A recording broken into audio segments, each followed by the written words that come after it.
చాలు. తుడుచుకున్నాక టవల్ ఎక్కడ వేయాలబ్బా? Thank you. ఈ రోజు కూడా అకౌంట్లో రాసుకోండి సార్. ఏ రేపు నీకు ఎగ్జామ్ ఉందిగా, వెళ్ళి చదువుకో, నేను చూసుకుంటాను. సరే అక్క.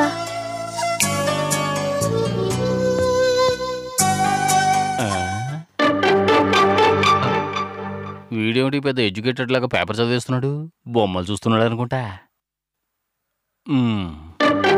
సార్ ఏంట్రా? ఊరంతా మీ గురించి గొప్పగా మాట్లాడుకుంటున్నారు సార్. ఏమని? మీరొచ్చాక ఈ లాడ్జ్ డెవలప్ అయిందంట, కస్టమర్స్ ఎప్పుడు ఫుల్గా ఉంటున్నారంట, తొందరలోనే ఈ లాడ్జిని 5 స్టార్ హోటల్ గా మార్చేస్తారని చెప్పుకుంటున్నారు. అవును సార్, మాటలా?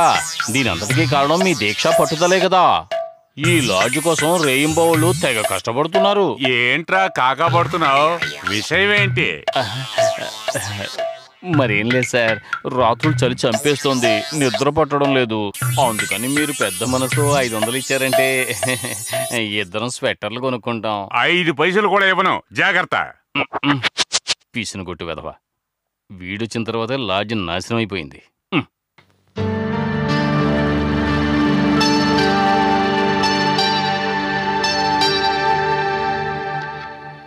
అమ్మా, గ్రైండర్లో పిండి నలిగిందో లేదో ఒకసారి చూడమ్మా. ఉండు, వెళ్ళి చూసొస్తాను.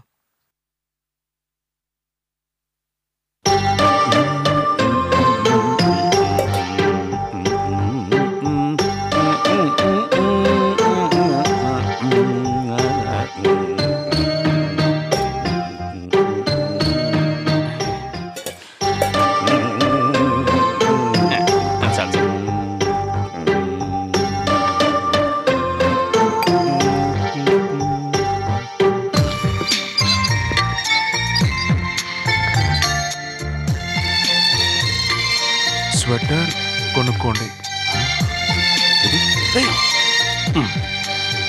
ఏం చేస్తున్నావురా? నువ్వు ఊరుకో. ఇందులో కూడా ఉందా?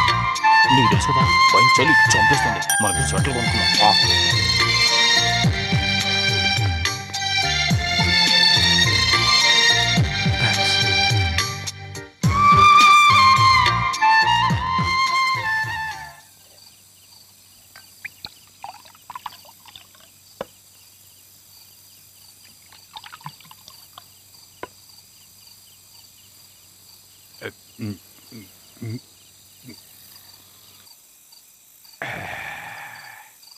కరెక్ట్ గా మిక్స్ చేయడం కూడా నీకు తెలియదురా. నీ మొహానికి ఇదే ఎక్కువ.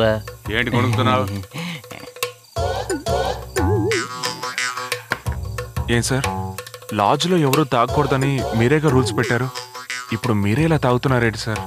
రే, పెద్దోళ్ళు ఏం చెప్పారో మర్చిపోయావా? ఎదుటి వాళ్ళకి చెప్పేందుకే నీతులున్నాయి. ఈ ఫిలాసఫీ కోసమైనా మీరు తాగాలి సార్, తాగండి. సారు రూల్స్ మాత్రం పెడతారు, ఆయన ఫాలో అవ్వరు, కానీ మనం ఫాలో అవ్వాలి. మీరు తాగండి సార్. అరే, మీరు నాకు బాగా నచ్చారురా. నచ్చబట్టారా? మీ చేత మందు తెప్పించుకొని నేను తాగుతున్నాను. అప్పుడప్పుడు మీరు కొన్ని చిన్న చిన్న తప్పులు చేస్తున్నారని విన్నాను. అది కూడా అడగడానికి నాకు హక్కు లేదంటే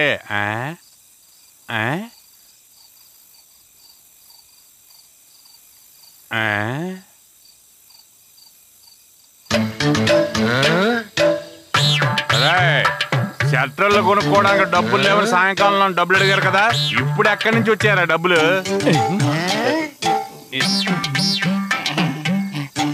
ఎక్కడి నుంచి వచ్చినాయి డబ్బులు?